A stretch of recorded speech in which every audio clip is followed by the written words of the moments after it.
C'est l'heure de l'invité de Paris Direct. Et cet invité, c'est vous, Steven Le Yarrick. Bonjour, merci beaucoup d'avoir accepté notre invitation. Sur votre vélo, au printemps dernier, vous avez relié Paris à Dakar, 5700 km en 20 jours, un record. L'an dernier, dans l'Himalaya, vous avez parcouru au moins 2000 km au Népal, en franchissant des cols à plus de 5000. Avec un ami, presque sur un coup de tête, vous faites un Paris-Toulon, 930 km en 2 jours et demi. Et votre nouveau Paris, c'est traverser 6 déserts chauds et froids à travers la planète sur votre vélo. Steven Le Yarrick, pourquoi est-ce que vous faites tout ça ? Pour plusieurs raisons. Déjà parce que c'est là que je suis heureux, c'est là que je suis plus heureux sur mon vélo. Ça, c'est la première raison. Et la seconde raison, c'est toujours sur des valeurs qui me sont chères. Là, c'est là sur la planète, en fait.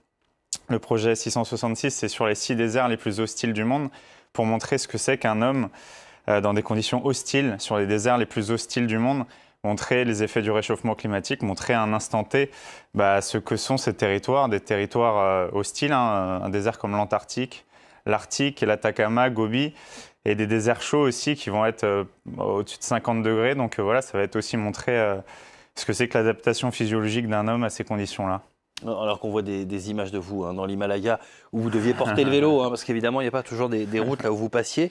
Vous étiez semi-professionnel avec l'envie d'aller plus loin, mais vous sentiez que le cyclisme professionnel allait vous lasser, c'est ça? C'est quoi votre parcours? J'étais pas fait pour ça, je pense. Ouais. J'étais cycliste élite, j'étais aux portes du professionnalisme, et je pense que je n'aurais pas fait carrière parce que j'étais pas vraiment fait pour la compétition. J'adore jouer à la compétition, mais dès qu'il y a un enjeu de gagner, de faire du mal à quelqu'un ou d'essayer de battre les autres, en fait, ça m'intéresse plus.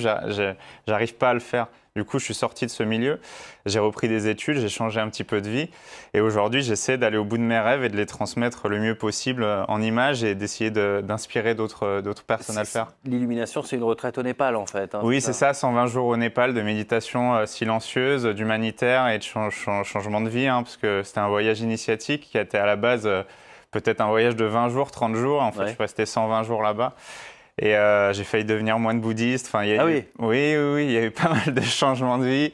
Et voilà, c'est ce pays, ces jeunes gens, ces gens qui ont changé ma vie parce qu'ils ont donné un sens à mon existence. Et je me suis dit qu'en fait, on avait le droit de se rater, on avait le droit de ne rien faire aussi, on avait le droit de se poser et de reprendre le temps de vivre. Et voilà, ils ont absolument rien sur ces territoires-là et ils donnent absolument tout. Et je me suis dit que c'était ça aussi la vie. Enfin, se poser, vous avez quand même fait beaucoup de vélo là-bas. L'idée, c'est ça. Vous vous êtes dit, je vais revenir avec mon vélo. Comment est-ce qu'on fait pour se préparer physiquement, pour franchir des cols qui sont à plus de 5000 mètres d'altitude? Parce que même un cycliste pro, s'il n'a pas l'habitude de faire des cols en haute altitude, il a beaucoup de mal. Oui, il le fait pas. Il y a très peu de courses professionnelles qui sont au-dessus de 3-4 000 mètres. Déjà, c'est énorme. Déjà, sur le Tour de France, des cols à plus de 2000, les cyclistes ont vraiment du mal à les passer parce qu'il faut s'adapter physiologiquement. Et en fait, pour ça, on se prépare pas vraiment. On prépare des choses, on fait des tests en altitude, on va un peu se préparer là où il fait froid aussi, s'adapter au climat, s'adapter à la chaleur, s'adapter au froid. Là, ça, par exemple, j'étais pas du tout adapté à ça, à porter mon vélo pendant je pense au moins 25 jours. Et passer des cols à 5000 mètres sans le vélo, c'est dur. Et assez dangereux, mais avec le vélo c'est encore plus dur, donc voilà, on se prépare pas vraiment, mais on prépare son corps à être tout le temps en forme, tout le temps prêt à partir, et c'est ce que je fais aujourd'hui. Je m'entraîne entre 20 et 30 heures par semaine sur diverses disciplines pour être prêt le jour J. Et vous vous lancez les défis, juste après être rentré de l'Himalaya, vous vous avez dit tiens, je vais faire le Paris-Dakar. Quelle était l'idée de ce défi? C'était la route de la chaleur en fait, c'était partir de Paris, partir d'ici en hommage à ces explorateurs, Antoine de Saint-Exupéry, etc., qui faisaient cette route à une époque en avion, qui partaient sans filet comme ça avec des avions en disant je vais jusqu'à Dakar. Et moi je l'ai fait en vélo. Et c'était dur. Par contre, c'était hyper cool de rencontrer des gens. C'était hyper cool de rencontrer les populations locales. D'ailleurs, j'ai une petite anecdote. J'ai eu des gens sur mon parcours parce que j'avais eu un live France 24 sur un JT. Et les mecs me disaient, c'est le mec de France 24. Et en fait, à la frontière sénégalaise, il y a un policier qui arrive. Il dit, mais t'es le mec de France 24. Et donc, il va me chercher à manger, à boire parce que j'étais sa star. Et donc, il me protégeait partout parce que voilà. Donc, merci. Il y a des gens qui vous ont suivi à vélo aussi, je crois. Sur la fin, en fait, il y a quelqu'un qui était là-bas, qui était un peu mon fixeur pour m'aider à trouver des hôtels, trouver des gens et puis trouver des gens impliqués dans l'environnement. Et en fait, il a réuni 100 personnes qui étaient des motards, des cyclistes, des rollers. Et j'étais accueilli comme un chef d'État à Dakar. C'était hyper étonnant parce que j'avais passé 20 jours tout seul. Et voilà, ouais, c'était un moment assez exceptionnel. Comment est-ce qu'on gère, que ce soit dans l'Himalaya ou en traversant la Mauritanie, parce que c'est pas facile, comment est-ce qu'on gère les bobos, par exemple, ou les galères mécaniques avec le vélo? Ça, c'est mental, hein, exclusivement. Les galères mécaniques, j'en ai pas eu. Par chance, voilà, je touche du bois. J'ai pas souvent de galères mécaniques. J'ai eu une seule crevaison, par exemple, en traversant l'Himalaya. Une crevaison lente la veille de l'arrivée avec une épine toute bête que j'aurais pu avoir en forêt de Fontainebleau. Non, j'ai eu 2 tendinites au genou très très vite sur Paris-Dakar. Et je l'ai géré mentalement et je me suis dit que je pouvais pas lâcher parce qu'il y avait énormément de gens qui me suivaient, il y avait énormément de gens derrière moi. Et surtout, je m'étais engagé, quoi. Donc voilà, je vais au bout et c'est ça aussi, je pense, la dimension de l'homme, c'est d'aller au bout malgré les difficultés, malgré les douleurs aussi. Voilà. C'est quoi votre plus grosse difficulté, votre pire galère dans ce que vous avez fait jusqu'à présent? Je pense que c'est pratiquement ce moment-là. Là, c'est Kanchenjunga, c'est le 3e sommet du monde. Et en fait, on a été arrêté par une tempête de neige la veille à 3 km. Et là, pour revenir, en fait, on est à plus de 5000 hein, et j'étais pas acclimaté. Et le lendemain, j'ai vécu ouais, ce qu'on peut appeler pratiquement l'enfer parce que c'est drôle hein, de rouler à 5000, mais on n'est pas du tout fait pour ça, surtout moi, surtout les Occidentaux. Et non, mais c'était exceptionnel. Mais après, ouais, porter un vélo au-dessus de 5000 pendant hyper longtemps, c'était un hommage aussi aux porteurs. Mais c'est dur de le faire. Justement, comment est-ce que vous gérez la logistique? Parce qu'on imagine que vous n'êtes pas juste tout seul avec votre vélo. Là, j'étais pratiquement tout seul avec mon vélo. J'avais juste Ngawang Dawa Sherpa, qui était un guide local qui avait décidé de m'accompagner et qui a passé 60-70% du temps avec moi. Et ouais, après, j'avais un caméraman. Mais c'est toujours des équipes assez agiles. Après, sur le projet 666, j'espère avoir une plus grosse équipe de production. J'espère pouvoir transmettre plus d'images. Du coup, c'est ça mon travail aujourd'hui, c'est financer le projet, trouver une logistique et pour aller au bout de ce rêve et le transmettre du mieux possible. Ouais. Alors voilà, ce projet, c'est quoi l'idée? Ce projet 666? Oui. Le projet, c'est traverser 6 déserts sur 6 continents en 6 mois. Et voilà, j'ai mis 20 000 km. C'est possible qu'il y ait même plus parce qu'il y a des endroits où je ne pourrais pas forcément passer. En Arctique, là, il y a Mike Horn qui est en Arctique. En fait, il passe beaucoup plus de temps que prévu sur son kayak parce que c'est dégelé, en fait.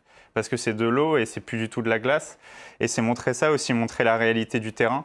En Antarctique, pareil, il y avait des températures qui étaient enregistrées pratiquement à 0 degré, alors que normalement, il fait entre moins 40 et moins 60. Et le monde, c'est ça aujourd'hui. Le monde se réchauffe et c'est ça aussi que je veux montrer. Et montrer aussi des territoires hyper chauds parce que je vais avoir des déserts.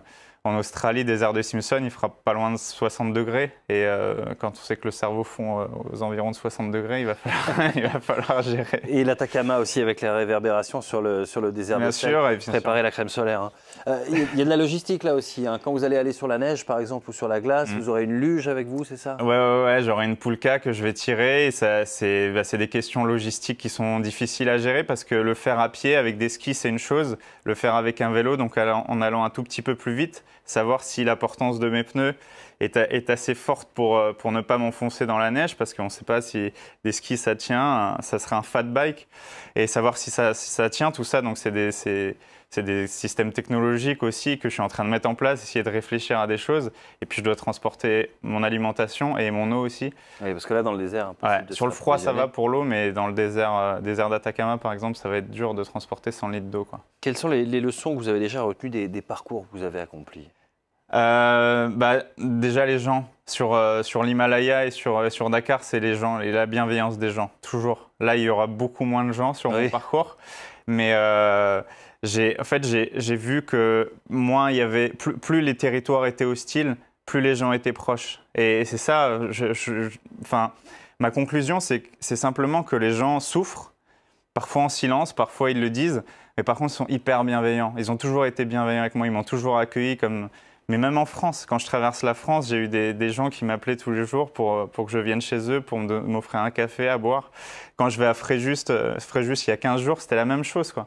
Tous les jours, j'avais des... En fait, les gens sont hyper bienveillants. On nous met tous en combat perpétuel, mais en fait, on est comme ça, on est fait pour être ensemble et se parler et échanger, quoi. Après, sur le climat, ça va être autre chose et ça va être des conclusions personnelles que je vais pouvoir transmettre aussi au plus grand nombre. Et ce projet 666, c'est pour quand? Dès que c'est financé. Voilà. Aujourd'hui, je suis en train de lever des fonds pour ce projet et je vais faire une campagne de crowdfunding que je vais diffuser prochainement. Et l'idée, c'est ça, c'est de financer ce projet et pouvoir partir mars-avril. Et comme pour Dakar, en fait, je suis parti à peu près à cette époque-là. Et ce sera désert d'Atacama ou de Gobi en premier.